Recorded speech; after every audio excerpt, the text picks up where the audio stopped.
Hello there. So I'm going to be upfront with you guys. This is probably going to be an incredibly negative video, very salty. I'm going to be channeling my angry Scotsman in this video. I kind of feel like I have to get this off my chest because it's really been irritating me during the whole Evocati and the PTU one wave, and there was a thing that happened about a week or two ago which really irritated me, which we'll get into. And then there was a tweet today from Dev responding to a video on Twitter that Expat Brat did, and that's kind of triggered me to make this video because I'm kind of really peed off. So a little feedback being that I am very much suffering from a medical condition called loot goblinitis.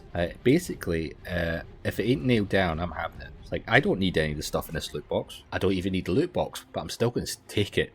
So when they announced at CitizenCon that we'd be able to get persistent hangars and be able to decorate those hangars, I was super excited for that. I mean, other than the Jesus server mission tech, this is definitely my top 3 things in Star Citizen I was looking forward to. And then once we got it in Evo, I was kind of disappointed that, like, the 2 things I saw right after CitizenCon, I said it straight after CitizenCon, and I've talked to people, mentioned it to other people, was the fact that you have 2 problems. You have the physics system does not allow you to stack objects on another object which is non-physical, which, I mean, so it has its physics. So like stuff boxes you can push around. You start putting physical objects on top of other physical objects, that's a no-go. It's going to start freaking out.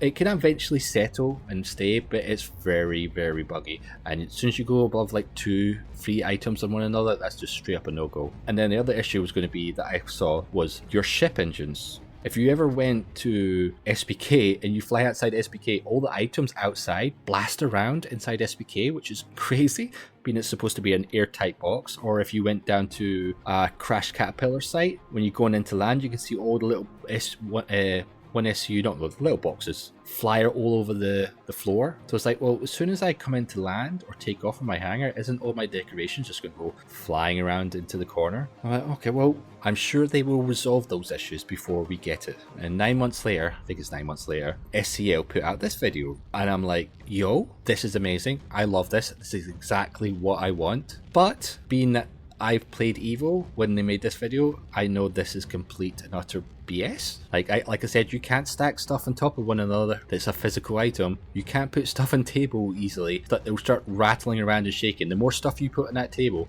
the worse it's going to get.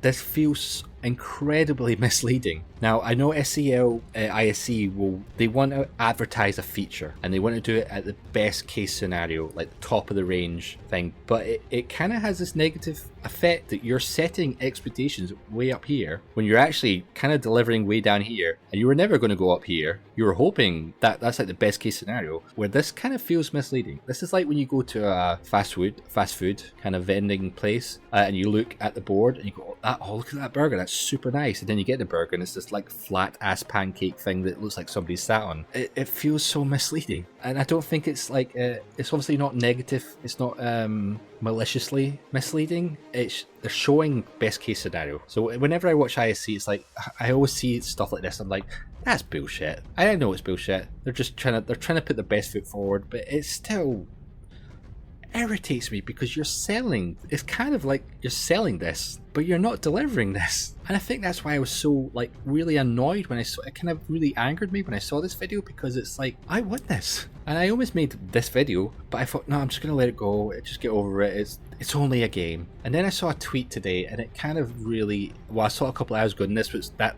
what the tweet was the catalyst to making this video, because it really. So basically, there was a tweet Expat Brat did, which is basically she made a video that filled the ship with lots of seats, kind of turning it into like an airplane kind of thing, which is really cool.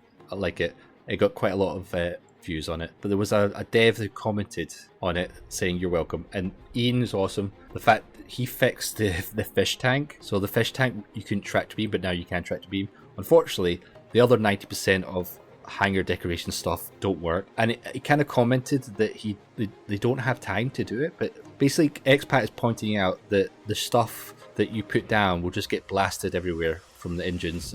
Basically, that you can decorate your hangar, and as soon as you fly a ship off the pad, everything just gets blown away. And he kind of comments saying, haha, yeah, I'm very much aware of this too. Unfortunately, I don't have the time to look into what the best option would be to lock them in place. but we have some ideas. It's been 9 months since sets ago, and obviously prior to that, you must have realised this was going to be an issue. You're not addressing it. You're just going to ship it out with the hangar decorations basically being a no-go. You're not going to really be able to decorate your hangar for the reasons I mentioned. Completely blunt, the devs at CIG are amazing, even the marketing department. So this is not a go at Ian. I just don't understand, like, from an upper point of management, how you think that's a good idea to just ship it out like that. I mean, hangar decoration, any decorations is a huge money maker. Well, I say huge, I don't know, but the fact that like a mount in World of Warcraft made more money than the whole of StarCraft 2 shows how much people like ship decorations and paints and skins. Like, making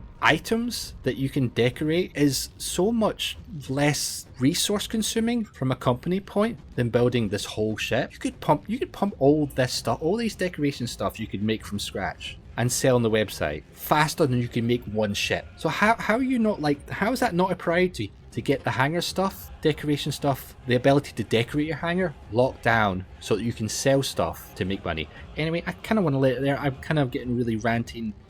Right, Future PC here. I realised I didn't give my suggestion on how I would fix it, so I'm adding this after I've edited the video. So how I would do it, basically, see, this is a cargo grid. This is one SCU box. When you put the box on the grid, it snaps. I don't like the idea of turning the whole hangar into a cargo grid for two reasons. A,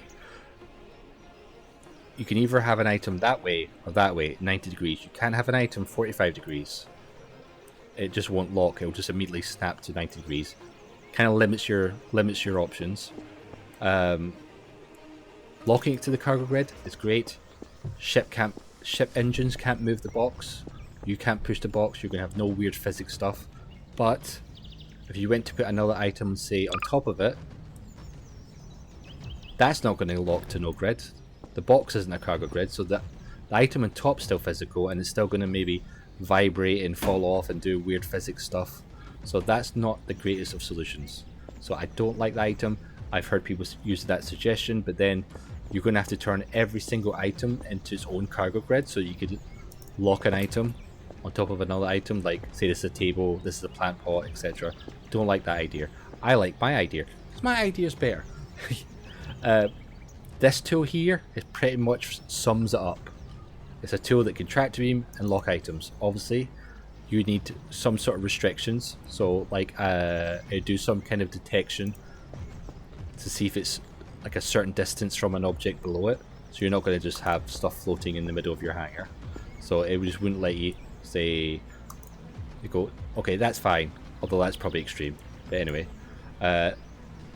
another restriction. Only the owner of the hangar can use the tool in their hangar. I couldn't go over to somebody else's hangar and start using the tool, because then you could just grief them and block, say this is their hangar door, just start blocking their door and locking it. I guess they could move it, but yeah, that's bad. And also, you cannot use it outside of the hangar. So this tractor beam locking tool can only be used by the owner in their own hangar. That's the only place they can use it.